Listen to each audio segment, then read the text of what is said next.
Assalamualaikum warahmatullahi wabarakatuh. Perkenalkan, nama saya Yuldayanti, NIM 838082967 dari UPPBJ UT Majene. Judul praktikum ekosistem darat. Tujuan membandingkan komponen-komponen yang terdapat pada ekosistem darat alami dan ekosistem buatan. Ekosistem adalah suatu sistem yang terbentuk karena adanya hubungan timbal balik antara makhluk hidup dengan lingkungan hidup dan di antara keduanya tidak bisa terpisahkan. Ekosistem terdiri atas komponen biotik dan abiotik. Komponen biotik terdiri dari produsen atau tumbuhan dan konsumen atau hewan serta dekomposer atau pengurai. Sedangkan komponen abiotik terdiri atas bahan anorganik, bahan organik, dan iklim. Dari cara terbentuknya ada dua jenis ekosistem, yaitu ekosistem alami dan ekosistem buatan. Ekosistem alami adalah ekosistem yang terbentuk secara alami tanpa campur tangan manusia, seperti hutan hujan tropis, padang rumput, terumbu karang, sungai, danau, gunung, dan laut.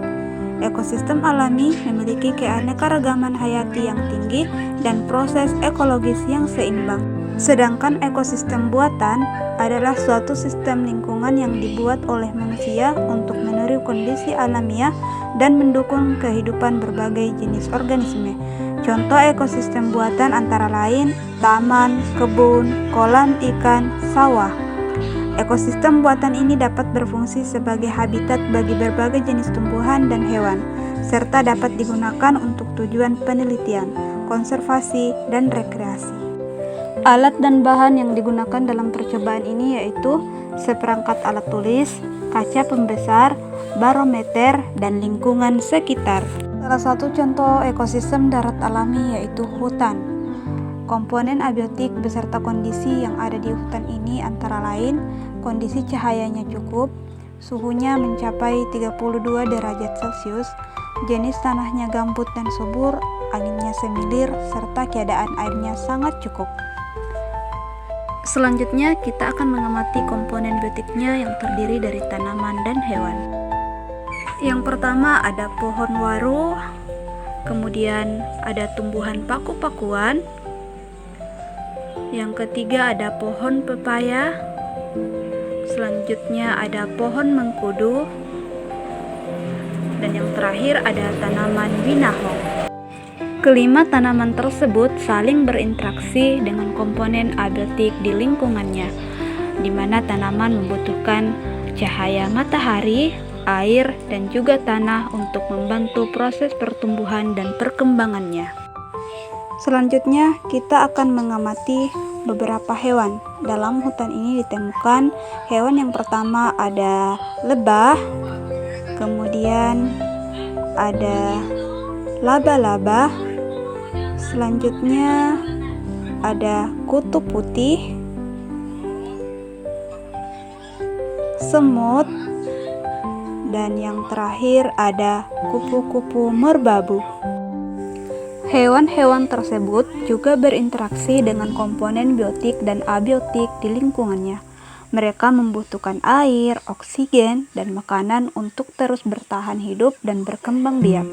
Dalam hal ini, tumbuhan sebagai produsen dan hewan sebagai konsumen. Selain itu, juga terdapat dekomposer atau pengurai. Mereka adalah makhluk hidup atau organisme yang memperoleh energi dengan cara menguraikan sisa-sisa makhluk hidup lain yang sudah mati. Di dalam ekosistem hutan ini, dekomposer yang ditemui seperti jamur, bakteri, dan cacing.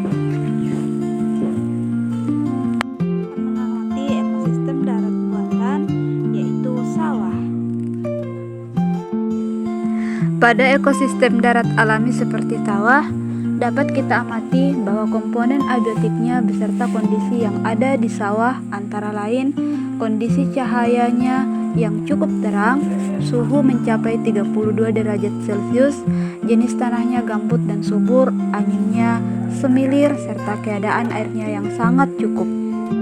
Selanjutnya, kita akan mengamati komponen biotiknya yang terdiri dari tanaman dan hewan. Tanaman yang pertama ada padi, yang kedua pohon pepaya, yang ketiga pohon belimbing, Yang keempat ada pohon singkong, dan yang terakhir ada pohon kakao. Kelima tanaman tersebut saling berinteraksi dengan komponen abiotik di lingkungannya, di mana tanaman membutuhkan cahaya matahari, air, dan juga tanah untuk membantu proses pertumbuhan dan perkembangannya. Selanjutnya, kita akan mengerti jenis-jenis hewan. Hewan yang pertama adalah siput, kemudian semut, selanjutnya ada kadal, yang keempat ada belalang, dan yang terakhir ada capung. Hewan-hewan tersebut juga berinteraksi dengan komponen biotik dan abiotik di lingkungannya. Mereka membutuhkan air dan makanan untuk terus bertahan hidup dan berkembang biak. Selain itu juga terdapat dekomposer atau pengurai seperti jamur dan cacing. Selanjutnya berikut tabel hasil pengamatan.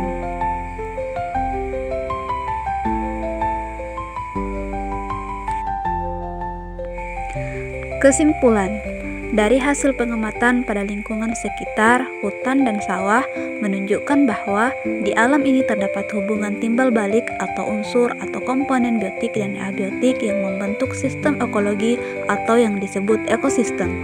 Interaksi tersebut mendukung keseimbangan alam yang menguntungkan bagi makhluk hidup termasuk manusia. Sekian dan terima kasih. Wassalamualaikum warahmatullahi wabarakatuh.